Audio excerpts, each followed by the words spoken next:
시청자 여러분 안녕하십니까? 김동수입니다. 참 세상은 빠르게 변화하고 있습니다. 안전자산인 금값이 하락하는 것을 보면서 이제 아파트가 과연 투자재가 될 수 있을까? 그렇다면 아파트 투자 시대는 끝나가지 않을까? 감히 이런 생각을 해보면서 방송 시작하겠습니다. 한국은행이 지난 16일이죠. 글로벌 금융위기 당시인 2008년 10월 이후 처음으로 임시금융통화위원회를 열어 기준금리를 0.5%를 전격 인하해 0.75%로 낮췄는데요. 이로써 우리는 한 번도 경험해보지 못한 0%대 금리 시대를 맞게 되었습니다. 이주열 한국은행 총재는 왜 기준금리를 내렸을까요? 그 이유는 간단합니다. 지금 세계적으로 글로벌 경기 위축으로 장기 경기 침체 가능성이 높기 때문에 선제적으로 대응을 한 것이라고 보는데요. 특히 말이죠.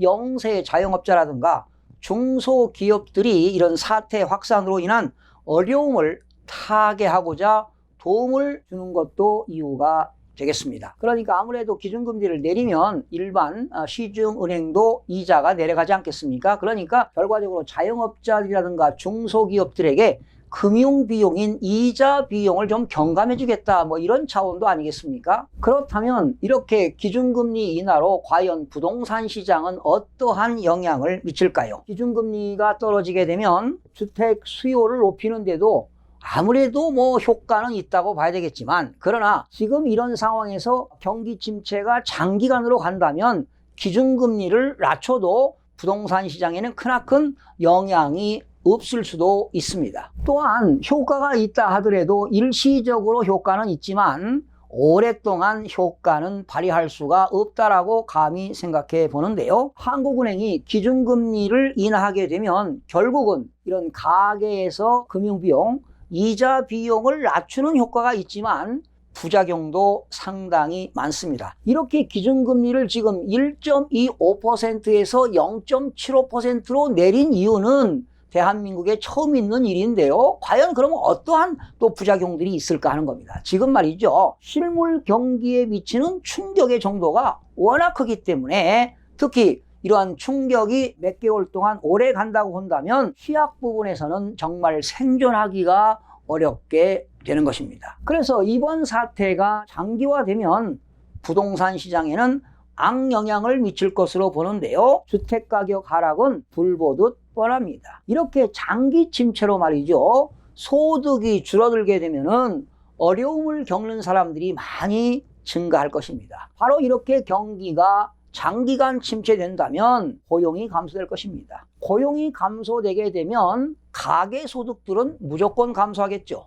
그러면 가계소득이 감소했으면 이자 비용을 감당해야 되는데 그런 주택담보대출에 대한 이자 비용 부담마저 가중되기 때문에 어려움을 겪게 되는 것입니다. 그러면 만약에 이런 상황에서 장기 경기 침체로 인해서 부동산 가격이 하락하게 되면 어떤 일이 있느냐? 금융기관에서는 가격이 떨어지기 때문에 채무자들에게 일부 원금 상환 요청이 들어옵니다. 그런데 그 채무자가 일부 원금하고 이자 비용을 이행하지 못하게 된다면, 연체가 된다면 당연히 금융기관에서는 연체 이자가 늘어나게 됩니다. 그러면 채무자는 결과적으로 부실이 발생하게 되는 것이죠. 그러면 금융기관에서는 그러한 담보권을 실행하고, 즉 채권을 회수하기 위해서 법원에다가 경매를 신청하게 되면 법원 경매 시장에 많이 물건이 쏟아지게 되는 것입니다. 바로 이것이 주택담보대출의 시한폭탄이 터지게 되면은 부동산은 폭락한다는 것입니다. 그럼 보세요. 이렇게 공급은 부동산 경매를 통해서 많은 매물이 나오는데 수요가 없다면 역시 공급 수요 원칙에 의해서 가격은 하락할 수밖에 없습니다. 지난달 말이죠. 2월 은행권 2월입니다. 가계대출 증가액을 보게 되니까 9조 3천억이 됐고 주택담보대출 증가액은 7조 8천억 원에 육박했습니다. 결과적으로 이렇게 소득이 부족한데 빚내서 집을 산 사람들은 가격이 하락하게 되면 많은 피해가 우려가 됩니다. 여러분들도 다 아시다시피 지난해 말이죠. 30대들 사이에 부동산이 이슈로 떠오르지 않았습니까? 30, 40대를 중심으로 해서 갭 투자를 한 경우가 상당히 많았습니다. 그렇지만 또한 갭 투자 없이 그냥 순수하게 대출 받아서 집을 산 30, 40대들도 많았습니다. 그런데 만약에 그들이 주택 가격이 하락한다면 직격탄을 맞을 수밖에 없습니다. 지금 현실적으로 보면 우리 30대는 말이죠.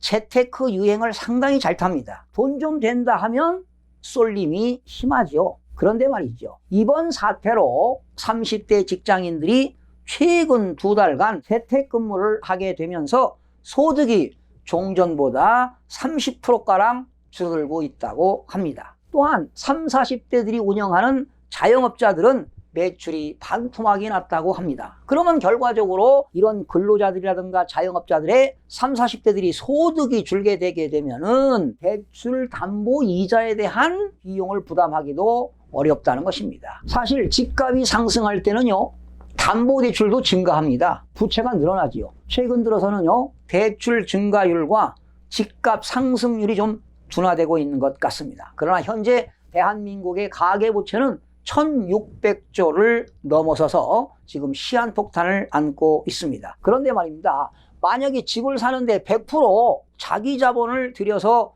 주택을 구입하는 사람은 뭐 아무런 걱정이 없어요. 설령 집값이 떨어진다 하더라도 순수한 자기 자본을 들였기 때문에 문제가 없지만 빚을 내서 집을 사는 사람들이 문제가 되는 것입니다. 아파트 매수 연령별 대출 비율을 보니까요, 40대가 주택을 사면서 30.8%가 대출을 받았고요. 30대가 28.4%입니다. 결과적으로 30, 40대가 약 60%를 차지하고 있네요. 사실은 우리나라의 30, 40대가 대한민국 경제의 허리 역할을 하고 있는데요. 이들이 부동산 갭 투자로 인해서 무너진다면 국가적으로도 크나큰 손실이 아닐 수가 없습니다. 지금 부동산 시장도 말이죠, 상당히 위축돼 가지고 앞으로 크나큰 타격이 우려가 되는데요. 이 부동산은 말이죠, 심리전이 강하지 않습니까? 이래서 가격이 오르기 어렵다고 생각하면 구매를 하지 않고 관망세가 높아집니다. 그러다 보니까 추격 매수세가 절대로 붙지 않습니다. 또한 매도인이 많으면 부동산 가격은 약세로 갈 수밖에 없지요. 그런데 지금 상황은 절대로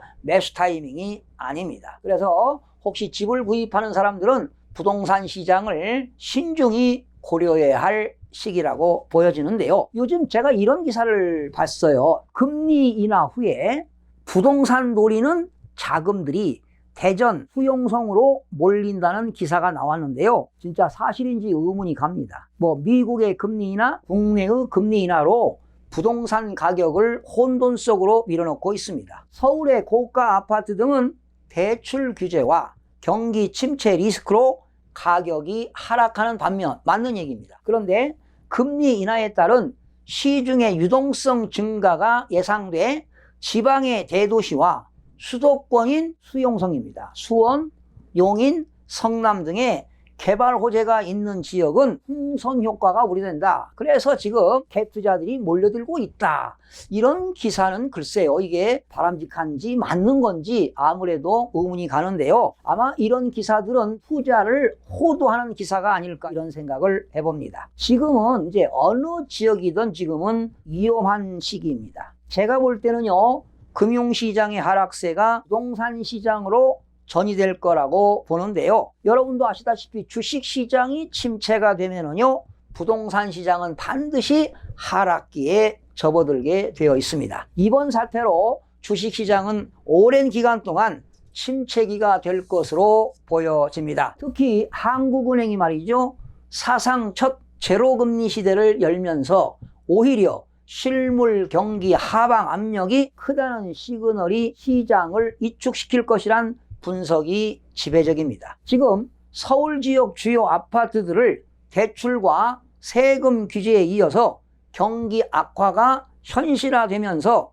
약세를 피하기 어렵게 되었습니다. 하락세는 이미 곳곳에서 현실화되고 있습니다. 서초구 반포동 반포주공 1단지는 최근 2달 사이 4억 5천만 원이나 하락을 했는데요. 이 아파트는 6개의 시공사가 입찰에 참여할 것으로 예상되는 정비업계 큰 시장인데도 말입니다. 이 아파트 107.4제곱미터입니다. 전용면적 1216 대책 이전 38억 원에서 2월 8일에 33억 5천만 원으로 떨어졌습니다. 한때 부의 상징으로 불리던 도곡동 타워페리스 있죠? 164.9제곱미터는 연초에 31억 원에 거래됐으나 한 달 만인 지난달 5일에는 5억 원 이상 하락이 되었습니다. 이렇게 실물 경기 하방 압력이 깊어지면 타 지역도 강남 아파트와 동조화가 될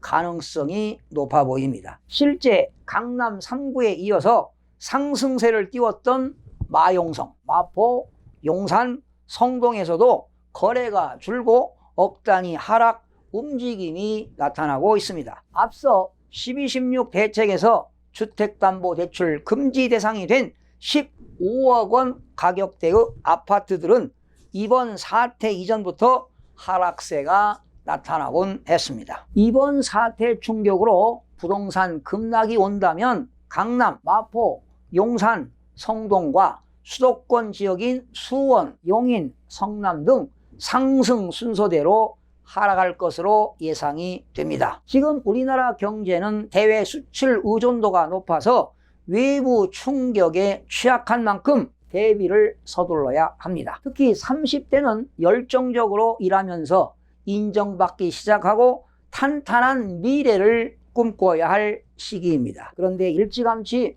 부동산 시장에 뛰어들어 돈이 되는 곳을 찾아다니는 세대가 되어 슬프기만 합니다. 30대들의 진정한 요구가 무엇인지 들어보고 싶습니다. 시청해주신 여러분 대단히 고맙습니다. 최선을 다하겠습니다. 내일 아침에 찾아뵙겠습니다.